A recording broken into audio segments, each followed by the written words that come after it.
Hello everyone, welcome to genius mathematicians. आज का हमारा टॉपिक है अलजेब्रा। लेकिन शुरू करने से पहले मेरे चैनल को लाइक, सब्सक्राइब एंड शेयर करना ना भूलें। और किसी भी क्वेरी के लिए आप मुझे कमेंट ज़रूर लिखें और नीचे बने हुए बेल आइकन को प्रेस कर दीजिए ताकि जैसे ही मेरा कोई वीडियो अपलोड हो तो आपके पास उसका नोटिफिकेशन आ जाए। तो चलिए शुरू करते हैं। सबसे पहले हमें ये जानना होगा अलजेब्रा क्या है। अभी तक हमने मैथ्स के ऑपरेशन सीखे, plus minus multiply divide, fractions and decimals. आज हम मैथ्स की एक डिफरेंट लैंग्वेज सीखेंगे जिसके अंदर हम नंबर्स के साथ साथ इंग्लिश अल्फाबेट्स का भी इस्तेमाल करते हैं। बहुत ही इंटरेस्टिंग लैंग्वेज है ये। इसको जानने के बाद आपको पता चलेगा कि मैथ्स कुछ और भी है प्लस माइनस के अलावा। तो चलिए हम इसको शुरू करते हैं। सबसे पहले एक एग्जाम्पल लेते हैं। सपोज मार्क की एज प्रेजेंट में 5 इयर्स की है। 2 साल के बाद मार्क की एज कितनी होगी? तो आप बड़े आसानी से बता सकते हैं 5 + 2 दैट विल बी 7 इयर्स। लेकिन अगर मैं आपको बोलती हूँ मार्क की एज मुझे आज नहीं पता है कितनी है, 2 साल बाद मार्क की एज कितनी होगी, तो आप कैसे बताएंगे उसको, जबकि उसकी आज की एज आपको नहीं पता? तो उसके लिए आप सोचते हो कि मार्क की एज आज x है और 2 साल बाद उसमें 2 साल जुड़ जाएंगे, तो मार्क की एज 2 साल बाद x + 2 इयर्स हो जाएगी। तो आपको ये बात ध्यान रखनी होगी कि जब भी हमें कोई नंबर अननोन होता है, जिसके बारे में हमें नहीं पता होता है, हम उसे किसी अल्फाबेट के साथ रिप्रेजेंट कर लेते हैं। जो अल्फाबेट जब हम रिप्रेजेंट करते हैं तो इसका मतलब हम अलजेब्रा का इस्तेमाल कर रहे हैं। अलजेब्रा और मैथ्स दोनों बहुत इंटरकनेक्टेड हैं। उसके लिए हमें कुछ डिफरेंट रूल्स एंड मेथड्स को फॉलो करना पड़ता है। अगर हम उनको फॉलो करते हैं तो अलजेब्रा बहुत ही इंटरेस्टिंग और इजी हो जाता है। चलिए हम लोग इसको स्टार्ट करें। हमारा पहला सवाल है sum of a and 5। Sum of a and 5 मतलब a और 5 को जोड़ दो, तो हम लिखेंगे a + 5। हमारा सेकंड सवाल है सब्ट्रैक्ट 10 फ्रॉम d। 10 को d में से माइनस करो, सो d - 10। Next is product of h and 3। तो आप इसको लिखेंगे h × 3 बिकॉज प्रोडक्ट का मतलब होता है मल्टीप्लाई। लेकिन अलजेब्रा में नंबर और अल्फाबेट्स में नंबर पहले लिखा जाता है और अल्फाबेट बाद में, तो हम इसको 3h लिखेंगे। यहाँ पर हमें मल्टीप्लाई लगाने की कोई जरूरत नहीं है, क्योंकि अगर हम नहीं भी कोई साइन लगाते तो इसका मतलब होता है इन दोनों में मल्टीप्लाई का रिलेशनशिप है। Next is x divided by 2। That means x divided by 2। इसको हम और ऐसे भी लिख सकते हैं x/2। और एक तरीके से x के साथ कोई नंबर नहीं है, इसका मतलब वहां पर 1 है, तो हम नंबर को अलग कर सकते हैं और अल्फाबेट को अलग। तो इन 3 तरीके से हम इसको लिख सकते हैं। अब हम बात करते हैं अलजेब्रा के एक्सप्रेशन को सिंप्लीफाई कैसे करते हैं। अलजेब्रा का फर्स्ट एक्सप्रेशन अगर हम ले लेते हैं a + 2a + 8a, तो इसको सॉल्व करने के लिए हम सोच के चलेंगे कि a के साथ कोई नंबर है, हाँ 1 है, तो 1, 2 एंड 8। अलजेब्रा में ये बात सबसे पहले याद होनी चाहिए कि हम सिर्फ और सिर्फ लाइक टर्म्स को ऐड कर सकते हैं। तो पहले जान लेते हैं लाइक टर्म्स होती क्या है। लाइक टर्म का मतलब होता है जो बिल्कुल एक जैसी हो, सिर्फ उनका कोफिशिएंट यानी कि जो नंबर उससे पहले आता है वो बदल सकता है। इसमें a है, इसमें भी a है, इसमें भी a है, तो ये सब एक जैसी हैं, सिर्फ इनके सामने जो नंबर लिखे हैं यानी कि कोफिशिएंट जो लिखे हुए हैं वो डिफरेंट है। तो हम अब सिर्फ कोफिशिएंट्स को ऐड कर लेंगे, यानी कि 1 + 2 + 8 जो हो जाएगा 11 एंड a को हम ऐसे ही लिख देंगे, तो हमारा आंसर हो जाएगा 11a। चलिए कुछ और करते हैं। 3 + 5x - 2x + 4।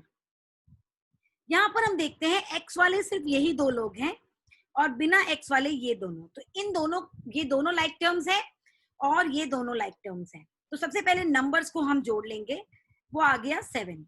अलजेब्रा में उसको पीछे लिखा जाता है और हम 5 - 2 करते हैं तो हमारे पास 3x आ जाता है। हम यहाँ पर सारे रूल्स फॉलो करते हैं जो हम नॉर्मल मैथ्स में करते थे, जैसे कि बॉडमास के रूल्स। अब जो साइन पहले आता है और जो हमें पहले सॉल्व करना है, हम पहले वो करते हैं, उसके बाद हम अपने अलजेब्रा के रूल्स को अप्लाई करते हैं। नेक्स्ट सवाल है 10 times 8 minus 9x minus 2। BODMAS के रूल के अकॉर्डिंग हमें पहले मल्टीप्लाई करना है, तो सबसे पहले हम इन दोनों को मल्टीप्लाई करेंगे, तो हमारे पास 80 आ गया माइनस 9x माइनस 2। अब हम देखते हैं कि ये दोनों लाइक टर्म्स है क्योंकि दोनों के पास कोई भी अल्फाबेट नहीं है, तो 80 माइनस 2 इज 78 माइनस 9x। हम इनको आगे कुछ कंटिन्यू नहीं कर सकते क्योंकि ये लाइक टर्म्स नहीं है। एक और ट्राई करते हैं, 6 माइनस 5y टाइम्स 2। फिर से हम बॉडमास को ध्यान रखेंगे। बॉडमास कहता है कि पहले मल्टीप्लाई करो, तो हमारा आंसर आ जाएगा 6 माइनस 5 टाइम्स 2 इज 10y। आगे हम नहीं कर सकते हैं क्योंकि यहाँ पर भी दोनों के अंदर उनके जो टर्म्स हैं वो डिफरेंट हैं, वो लाइक टर्म्स नहीं है। कुछ और हम प्रैक्टिस करते हैं इसकी, उसके अंदर हम देखते हैं 8p plus 9 minus p minus 8 plus 6p। यहाँ पर p वाले टर्म्स एक साथ हो जाएंगे और नंबर वाले टर्म्स एक साथ हो जाएंगे। तो सबसे पहले देखेंगे plus 8p and plus 6p, plus plus plus, so it will be 14p and then minus 1p, तो वो हो जाएगा 13p। मैंने पहले प्लस वालों को जोड़ लिया, फिर उसमें से माइनस वाला घटा दिया, तो 8 plus 6 is 14 minus 1 is 13। Now 9 minus 8 that will be plus 1। इसके लिए आपको इंटीजर्स पता होना चाहिए, आपको अपने रूल्स ऑफ साइंस पता होने चाहिए, तभी आप इस चैप्टर को और अच्छे से कर पाएंगे। तो ध्यान रखिए, ये सब करते हुए आपको बॉडमास और रूल्स ऑफ साइंस पता होने चाहिए। चलिए एक और करते हैं, 20 plus 13r minus 5r times 2। Again the BODMAS rule, BODMAS rule says plus or minus, but there is multiply also, so this one first. So I can say 20 plus 13r minus 5 minus 10r. Now 13r and 10r like terms, so 13 minus 10 will be 3r and 20 minus 5 is 15. तो ये हमारा सवाल हो गया है। एक और कर लेते हैं, 10q plus 6q divided by 2 minus 11 plus 4q. Again यहाँ पर हमें बॉडमास को फॉलो करना पड़ेगा। बॉडमास कहता है कि 6q डिवाइड बाय 2 पहले करना होगा, सो 10q 6q को 2 से डिवाइड करेंगे, तो हमारा आंसर आएगा 2 से 3 को डिवाइड करोगे, 6 को डिवाइड करोगे तो 3 आएगा, तो इसका मतलब हमारे पास आ जाएगा 3q, बिकॉज नंबर से नंबर को डिवाइड कर लो, तो 3 आ गया और q अकेला रह जाएगा। अब आप मुझसे एक सवाल पूछ सकते हैं कि आपने बोला था कि हम सिर्फ और सिर्फ लाइक टर्म्स को फॉलो कर सकते हैं। लाइक टर्म्स प्लस और माइनस सिर्फ लाइक टर्म्स में हो सकता है, मल्टीप्लाई और डिवाइड किसी भी टर्म के साथ हो सकता है। 6q और 2 को आप मल्टीप्लाई और डिवाइड कर सकते हो, उनके पास लाइक टर्म नहीं है। सिर्फ प्लस और माइनस में हम तभी फॉलो कर सकते हैं जब वो लाइक टर्म्स हो, जब उनके पास सेम अल्फाबेट हो, सेम एग्जैक्टली सेम वो हो। Minus 11 plus 4q। अब हम देखते हैं q वाले टर्म्स हमारे पास कितने हैं, वो ये सारे हैं, सब प्लस के हैं, तो सीधे सीधे इनको प्लस कर लीजिए। 10 प्लस 3 13, 13 प्लस 4 17q एंड 11 अकेला है, इसको ऐसे कैसा छोड़ दीजिए। तो ध्यान रखिए, प्लस और माइनस में हमें लाइक टर्म्स को ही कलेक्ट करना होता है, और मल्टीप्लाई और डिवाइड में हम अनलाइक टर्म्स को भी मल्टीप्लाई और डिवाइड कर सकते हैं। आई होप आपको अलजेब्रा अच्छा लगा, और अगले वीडियो में हम और डिफिकल्ट प्रॉब्लम्स जिसके साथ हम वर्ड प्रॉब्लम्स को भी डिस्कस करेंगे। तो साथ रहिएगा और मिलते हैं नेक्स्ट वीडियो में।